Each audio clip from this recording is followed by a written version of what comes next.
après-midi et bienvenue dans cette nouvelle édition d'actualité.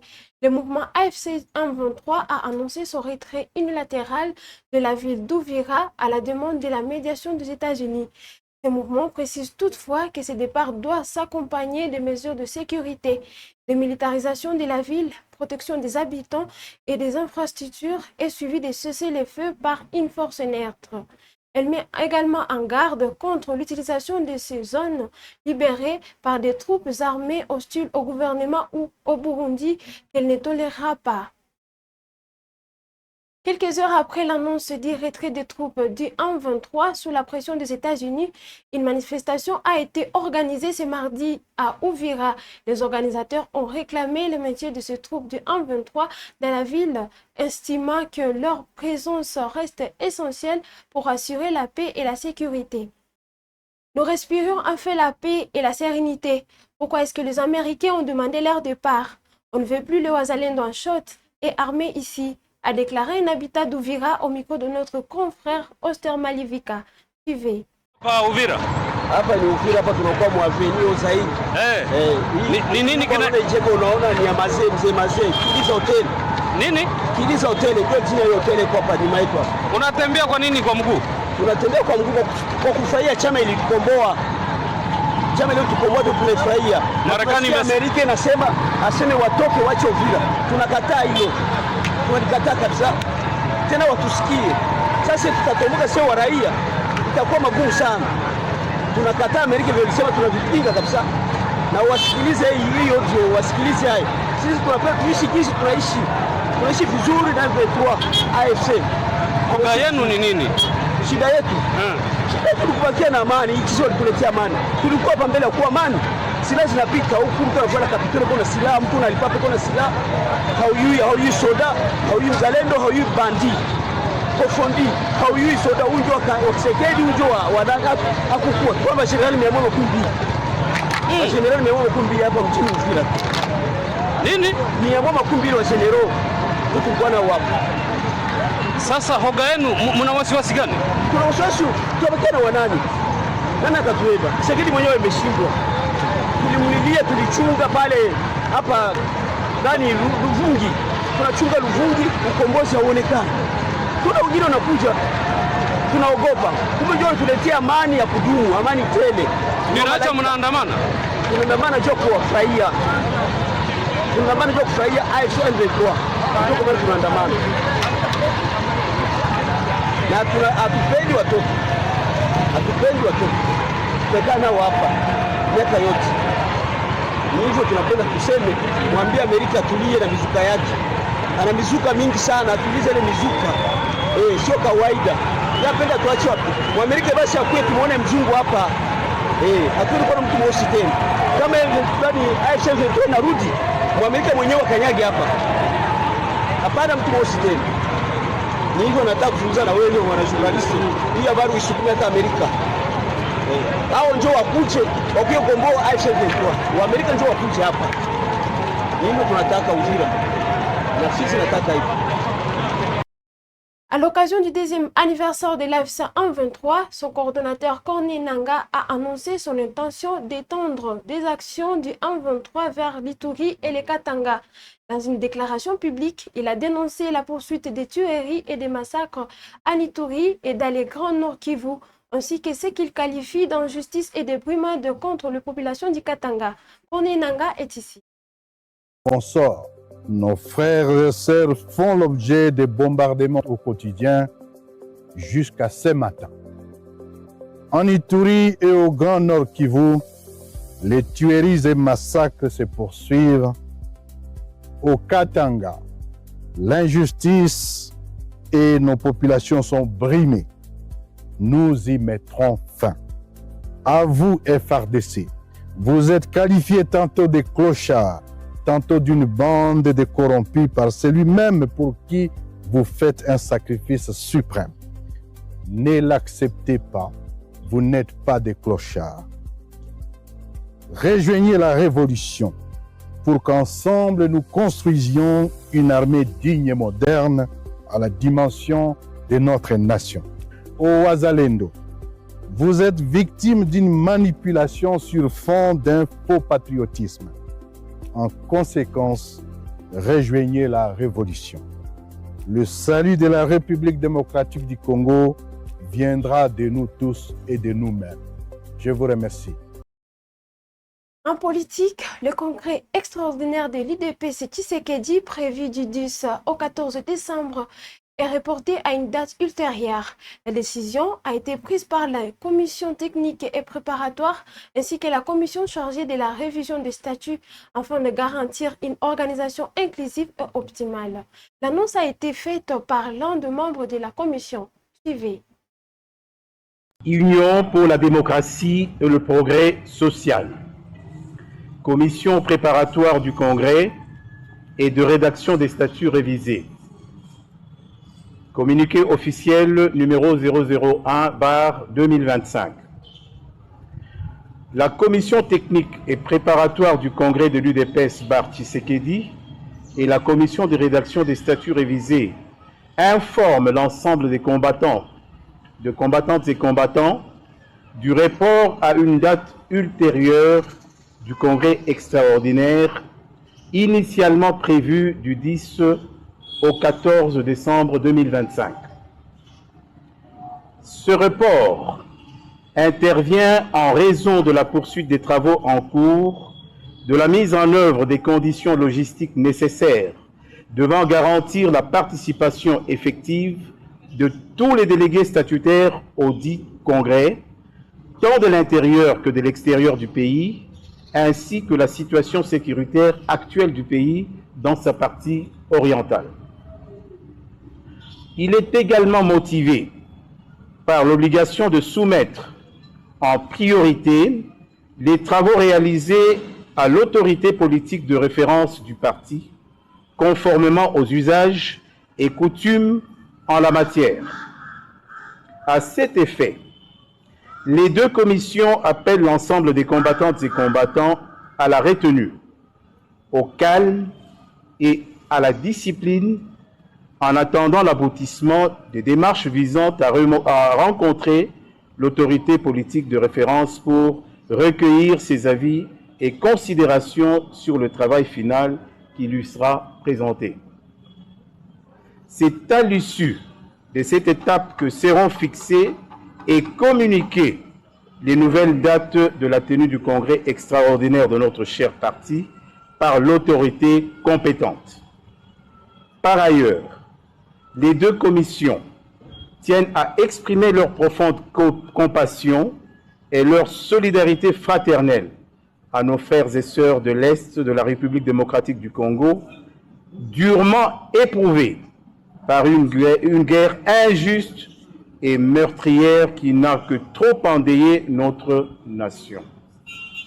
Elles partagent la douleur des familles victimes de cette barbarie et réaffirment leur attachement indéfectible à la paix, à l'unité nationale et à la défense de l'intégrité territoriale de notre pays. Que courage, résilience et espoir accompagnent nos compatriotes de l'Est dans l'attente d'un retour durable de la paix. Signé Joseph Kasonga Mokuta pour la commission de rédaction,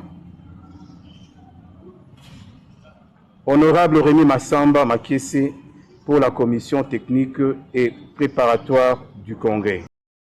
Dans la province de l'Atsopo, le gouverneur intérimaire de la province de l'Atsopo, Didier Lomoyo Itekou, est rentré à Kisangani ce lundi 15 décembre 2025 après un séjour de 2 semaines à Kinshasa où il avait été invité par sa hiérarchie. Son retour marque la reprise effective de ses fonctions à la tête de l'exécutif provincial. Reportage signé par la cellule de sa communication. C'est par l'aéroport international de Bamboka que le gouverneur intérimaire Regan Kisangani, chef-lieu de la Tchopo, accompagné de sa charmante épouse, Didier Lomoyo Itekou, est accueilli à sa descente de l'avion par les membres du comité provincial de sécurité à leur tête, le gouverneur intérimaire Senol de Tandia Komboyo, avant de recevoir les honneurs du détachement de la police nationale congolaise et de passer en revue le troupe. S'exprimant devant la presse, l'autorité provinciale réaffirme son engagement à poursuivre la reconstruction et le développement de la province dans la vision du chef de l'État, Félix Antoine Tshisekedi Tshilombo. Je suis allé à Kinshasa sur appel de la hiérarchie et je suis rentré également sur instruction de la hiérarchie pour exercer mes fonctions de gouverneur intérimaire. Je dois poursuivre avec ma mission et faire rayonner également la vision du chef de l'État, son Excellence Félix Antoine Tshisekedi Tshilombo. Dans un temps empreint de solennité et de responsabilité, le gouverneur intérimaire appelle la population de la Tchopo au travail, à l'unité et à la vigilance face aux défis sécuritaires. Travailler, être vigilant en cette fin d'année,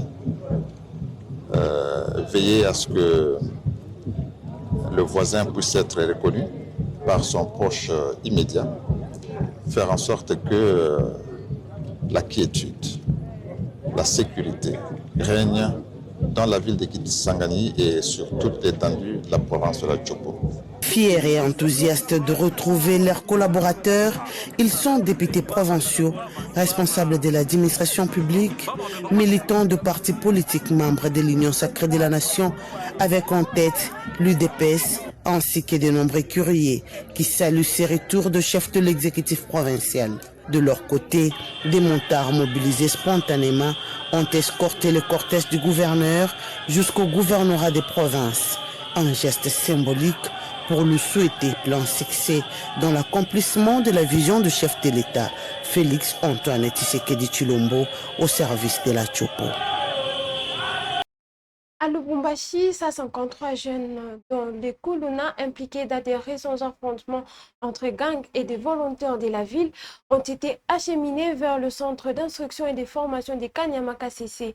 Mais à la disposition du service national par les autorités du Haut-Katanga, ces jeunes ont quitté la ville ce lundi 15 décembre sous la supervision du gouverneur intérimaire Martin Kanzembe. Reportage. Affrontement en plein jour et en plein centre-ville entre des bandes de jeunes délinquants.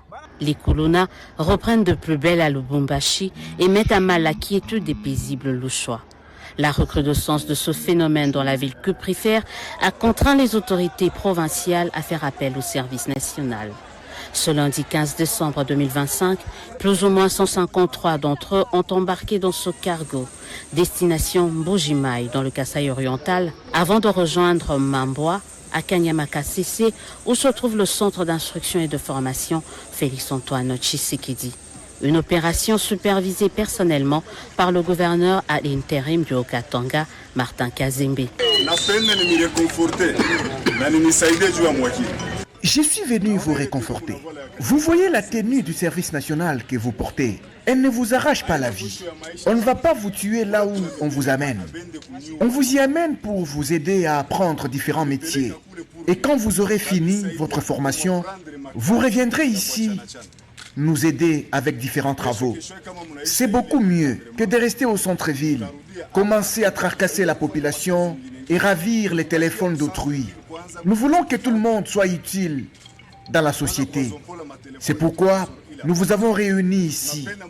Donc, nous vous souhaitons toutes les bonnes choses. Et ne mettez pas en tête que là où vous allez, on va vous faire du mal. Non. Donc, nous comptons beaucoup sur vous. Et nous voulons vous transformer pour vous enlever des mauvaises idées dans la tête et vous rendre utile à la société et à toute la nation congolaise. Utile à la société, à notre nation congolaise.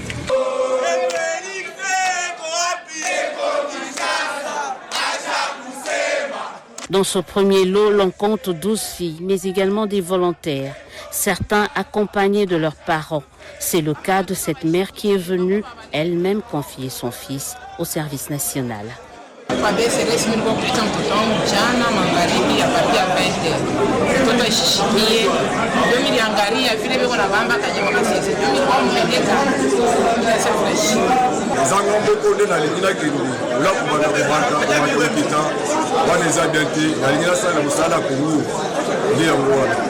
Je suis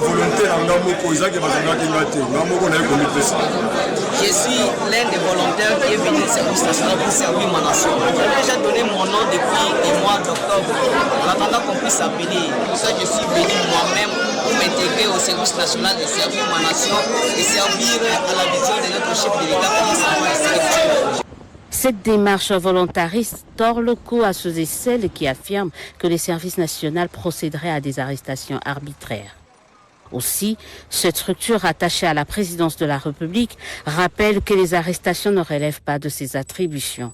Toutefois, il procède à un contrôle minutieux des personnes que la police nationale met à sa disposition et s'assure de respecter les lois en vigueur au pays.